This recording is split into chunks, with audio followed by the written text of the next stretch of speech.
It had happened several times. Several times. He come to my house, sent soldiers to my house to harass me. Most times he will inject me inside his office, rape me. After raping me, he will still take video of me and send it to General Ibishelebo to make it look as if, because at that time I was already complaining, seeking for intervention, begging some senior officers, people like General.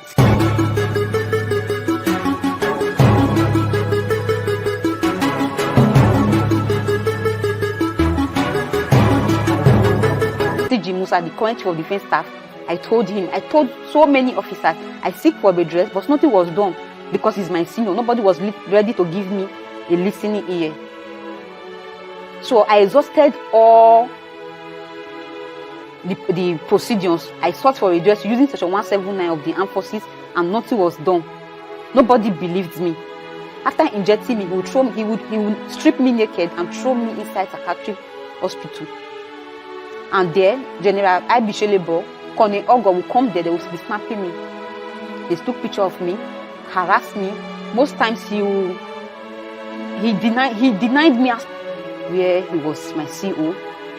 Colonel Abdulkareem asked me to sleep with him at Eagle Store Hotel at about 700 hours p.m.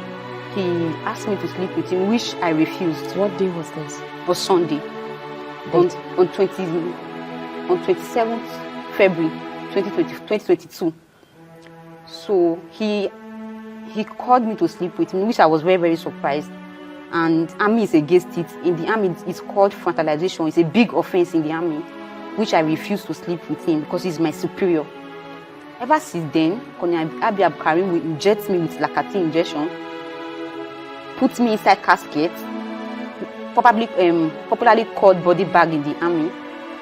He will harass me, rape me, and at the end of the day, he will throw me inside psychiatric hospital to make it look as if what he is saying is true. So, hold on. Where does this rape happen?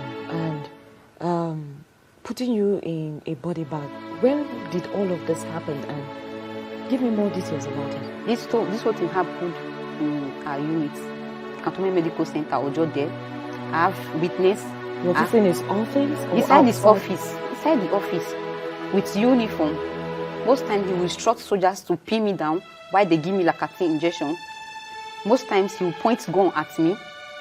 Most times he will handcuff me and harass me sexually and still take a picture of me and send to some senior officer to make it look as if I am actually mad. Which I tried my best to seek for redress. I sought for redress. I went to legal service. I went to military police to report him. Was this after the first time, or? The oppression is too much in the army, man. Are you scared for your life? So Major General Onyema is after my life. Sending people to unalive me. The army and everywhere they are looking for a way to kill me. How did you know this? I came to Abuja a few weeks ago to the Human Rights Director office to seek for justice for what Abdulkareem did and what the army did to me. At the end of the day, Major General Onyema instructed the Director to stay clear from the case. So that's how the whole issue started. So that's what triggered this whole thing. That's how they come online to make it look as if I'm not mentally stable, just to shut me up. Okay. Have any lawyer or any human rights organization shown interest in your case? Yesterday, some lawyers reached out to me and they told me that they were interested in the case. So I will see how to get or to see them. I haven't seen them, so they just told me that they are interested. I should call them and tell them what happened. We probably will meet and explain how the whole thing happens. Okay, so now you're saying that what Annie is saying or what they said yesterday is not true. So what do you want? I want justice. Before coming online to lay allegation on senior officers, I have evidence to back whatever I'm saying up, and which I submitted my evidence to them, witness to them. the army did the investigation and they find out that all what I said was truth. So coming outside yesterday, telling the whole world that I am mad, it's a lie. They should bring out my medical report. The National Hospital is here. They did medical evaluation and they could not even diagnose me. So I don't have any medical record. So I don't know where the whole thing come from. It was just a plan work. I don't know.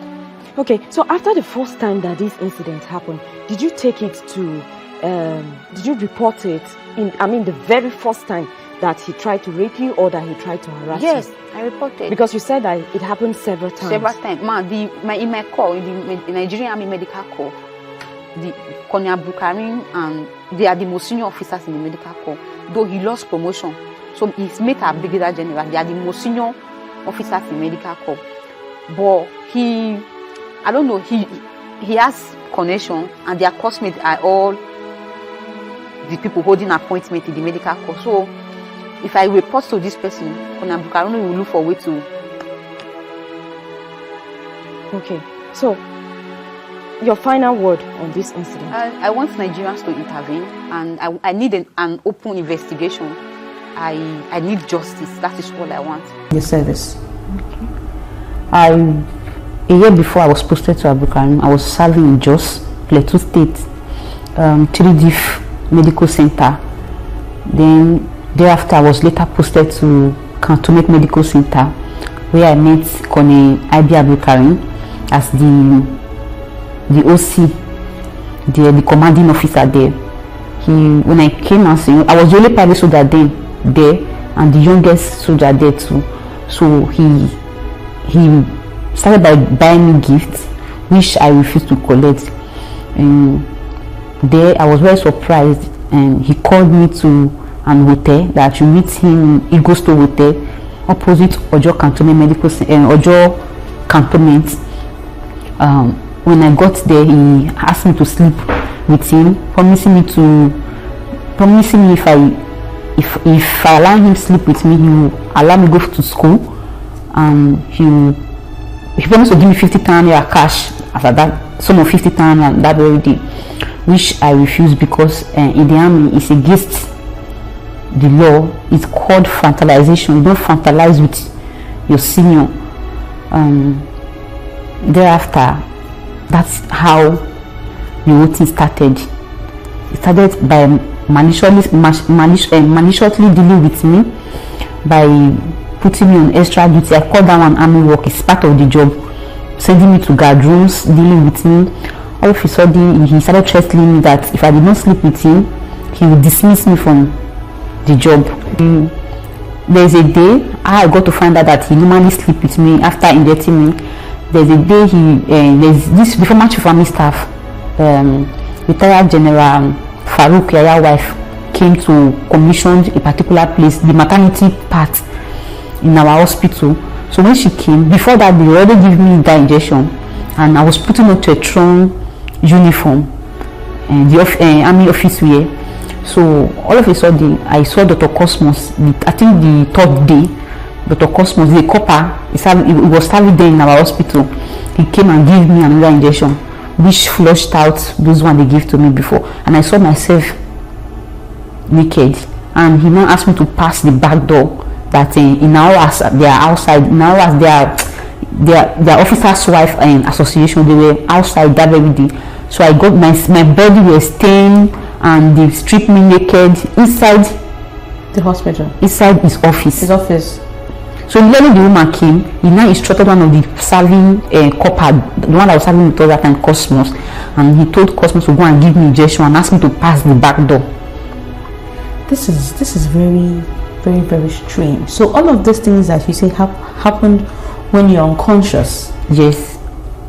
And after giving me the injection, after harassing me sexually, he will put me inside this body bag in the army. It's called body, just like a casket.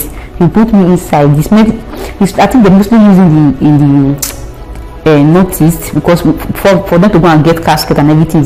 So it's called body bag. So he will just put me inside that body bag, and for some hours they will now ask them to take me to psychiatry hospital. That is how this issue of mental illness started. So apart from your godmother that you told when he was making advances at you, up to this very moment, that time, you didn't tell anybody? I sought for redress. In the army, you cannot fight your senior. In the army, you cannot beat your senior. Okay. You cannot ask your senior to go to Gadun. Okay. You always sought for redress. I seek for redress. So I sought for redress. And so how did you go about that? At first, it was frustrating because I wrote it was a handwritten application through the same person that was frustrating me. So he never forwarded my application. So I have to go to, because the thing was, he kept on coming to my house, sending boys to my house. He denied me access to military course, denied me so many things in the army. I spent 5 years in the army without. So when you noticed that you were trying to, the redress you were trying to get, yes. So there was nothing like, they never discharged me. It was the chief of army staff that converted me to medical discharge, and he said, I don't want to compensate me for me to be paid that I'll be collecting pension. I was not eligible for pension because I always had 5 years. Okay. So they never discharged me. It was the Minister of Women Affairs that intervened and requested me to leave voluntarily. Okay. Not medical discharge. So I don't know where they came up from. It was a big lie. It's a big lie. They know what I'm talking about. They know my evidence are with them. They did investigation and they found out that all what I'm saying is true. So coming online to come and say all those things, just a lie. I think they need to apologize to me for that, because it's a big stigma that I have later. It's a deformation of character, man. So there's nothing like that, man. Thank you very much. Thank you, then. Okay. And ma, can I want to use this opportunity to beg the president, the Ministry of Defense, they should intervene. I need an open investigation. And just what I want is justice. So I don't really know why Nigerians are not talking about this lady, Ruth Ogunleye, who made a very strong allegation against the Nigerian Army Colonel Abdulkareem, and the videos are all over social media. She made this call January or February this year, and the Minister of Women Affairs, Mrs. Kennedy, intervened and helped her to voluntarily withdraw from the Nigerian Army. After if you have watched the video, you see she said she sought for redress many times and it was thrown away. It was not attended to. And this man, Colonel Abdulkareem, allegedly raped her. In fact, Channels TV granted her an interview, AIT, TVC, and she was just saying just the same thing. Maybe we need to push it to very dark man for it to get the enough attention that it needs. She needs justice. This Ruth Ogunleye needs justice. And now the Nigerian Army said they concluded their investigation, and the man she has accused Abdulkareem, that the man is not guilty. Can you imagine? And she also released another video, which I believe you have watched, saying that she deserves a standing ovation for Nigerian Army to even share her topic and all of that. You see the videos that the videos of the interview that she was. Does she look like someone that has mental problem? Because that's what she's accused of, that she has mental illness and all of that. You see how articulate and eloquent she is. You won't even believe that this is someone that was prevented from having further education, for furthering her studies. She said one of the reasons why she wanted to leave the army was because she saw herself not progressing in the Nigerian Army. One important thing in the Nigerian Army is that you need to be progressing from one rank to the other, from one position to the other. So you can't be in the Nigerian Army and you're in one place for maybe 1 year. She says she's been there for 5 years, and this man Abdulkareem and whosoever she mentioned became thorn. There are thorns on her flesh. And the funny part of it is that this news or this report is not making the headline it should. Can you imagine that? Her name is she's an ex-private, Ruth Ogunleye. She made this allegation on TikTok January this year. She says she suffered immensely as a result of her ordeal at the hands of a general and 2 colonels. And yes, many Nigerians at that time shared it, and a lot of people called out the Nigerian Army, and they said they are going to do investigation. After investigation, the army dismissed the allegation and said that the lady, this Ruth Ogunleye, was discharged on medical grounds and she suffered from a condition that makes her vulnerable, without giving further details. If you watch the video where she reacted to the former or public announcement that she has been discharged or relieved from the Nigerian Army, she said that she wants to thank the army spokesman, General Onyema Nwachukwu, for posting her on all social media platforms, newspapers. It shows how powerful she is. Obviously, she's a powerful, it's not every female soldier that will do what she has done. Even while in the Nigerian Army, she was able to go to social media, go on Facebook, on TikTok, to make the allegation, and she was able to get what she wanted, to leave that Nigerian Army where she's molested, where she's oppressed, where she's a kind of held hostage. I don't really want to be using her words because of some YouTube guidelines and all of that. This lady is a powerful lady. She's a powerful lady. In fact, she said there was a point where someone, either Abdulkareem or Husso, pointed gun on her head. She said they will give her injection, the man will give her injection and then sleep with her. It's really crazy what happens at this Nigerian. And I've read a lot of comments on social media. A lot of people are revealing that this actually happens in the Nigerian Army. And according to her, she said you cannot fight your senior, you cannot fight your senior, you cannot do anything. You are just there to obey the last order, even when the last order is against you, even when the last order is such that will violate your human rights, even when the last order is such that will bring a whole lot of abuse on your person and your human right. You have to obey the last order. It's really, really crazy. I just want to give credit to this Minister of Women Affairs, Ms. Kennedy. The woman really tried. Without her intervention, we don't know, maybe they would have punished. She would have been dead. Who knows? The man would have found a way to silence her voice. But you see, as we speak, her voice will continue to roar higher and higher. It's just that he's not getting the media attention that he should, and she deserves justice. We have a lot of human rights activists in Nigeria. For me, they should take this matter up.